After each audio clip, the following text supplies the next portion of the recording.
Romeo and Juliet is not a love story. It's just not. The story, if you read the whole play, the theme really of the play is miscommunication or no communication. The most important line in the play is at the very beginning when the line is said, where civil blood makes civil hands unclean. It's all these people pretending to be so civilized. It's Romeo and Juliet trying to act older than they are when they're not. They're just two dumb kids. And everybody ends up dying. All these people end up dying because nobody's having a conversation. Even in the tomb scene, Romeo doesn't wait 2 minutes before he's killing himself. Juliet even says, why wouldn't you save poison for me? They're impetuous. Everybody in the play is impetuous. The Capulets, the Montagues, Romeo, Juliet, Tybalt, Mercutio, the priest. Everybody is not communicating with each other. Everybody pretends they're so civil and they aren't. But let's break down the love element because that's something that interests a lot of people. People think Romeo and Juliet is a love story. One of my favorite things when I teach Shakespeare, I have two classes that I teach every week. One is an advanced Shakespeare, the other is intro to Shakespeare. And one of my favorite things to teach is the balcony scene for these kids because already they have this idea going in of what the balcony scene is. They think it's going to be super romantic and super poetic. And when we break down what everything they say actually means and the context within the play, everybody's shocked. When we do the balcony scene, one of the first things I say to my class is, how long have Romeo and Juliet known each other at this point? A few weeks? A few days? A few hours? They've only known each other a few hours. And they met at a party. And they didn't even have a good long conversation.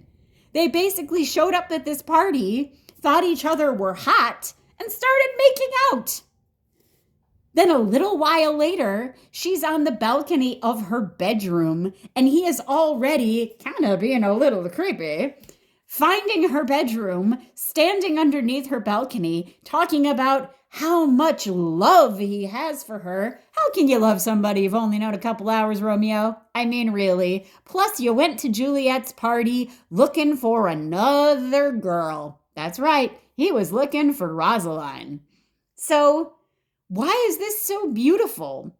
If you listen to the language that the two of them speak to each other, Romeo is just saying all these things a 16-year-old boy might say to try to impress a girl. Yes, Romeo is 16. Juliet is 14, and Juliet's never had a relationship before. And she's intrigued because Romeo is this bad boy, and he kissed her at her own party, and she wants to rebel against Mr. and Mrs. Capulet. But does she love him? No, of course not. She doesn't even know what love is. And if you listen to the dialogue in this balcony scene, they're just bantering with each other. They're just outdoing each other. And Juliet wants to get married. Married after knowing each other a few hours. If we watched that in a modern comedy today, we'd be laughing at these kids. I say to my students, and my students start to pick up on it once we work on it, this scene is almost funny in a way because it's these two teenagers acting ridiculous, saying ridiculous things, making huge pronouncements that they don't even understand. And that's just the balcony scene. Juliet doesn't know what to do, and she goes to Friar Lawrence and basically threatens to kill herself unless he helps her. That's not the actions of somebody that's deeply in love. That's the action of a teenager acting crazy because she doesn't know what she's doing and she's never been in this situation before. And then in the tomb scene, Why do they die so quickly? Why does Romeo not even check her for a couple minutes? How does he not notice she's breathing? Why doesn't he just wait a few minutes if he loves her so much? He takes no time to mourn her before he immediately kills himself. And then Juliet, upon discovering him, immediately kills herself. How is that love? That's obsession. That's obsession. And that's being very impetuous. And that's being very young and naive.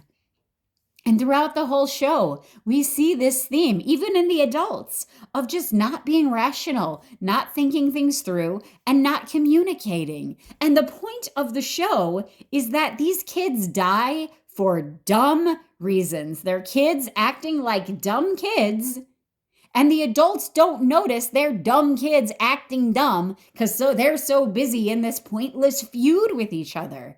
But Romeo and Juliet is not a love story. It's a cautionary tale. There's the reason it's called the tragedy of Romeo and Juliet. It's not a rom-com. We wouldn't see a rom-com these days where characters act this way and call it romantic and call it beautiful. No, we call it like Romeo and Juliet revised, the stupid kids, because that's what it is. So that is my breakdown on Romeo and Juliet and why it's not a love story. If you're interested in hearing more of this conversation or my full version, you can reach me at my email address at jocelyn29@yahoo.com or talk to me about signing up for my Shakespeare classes in which we discuss this in detail. That's it for now. Have a great one. I'll talk to you later. Bye-bye.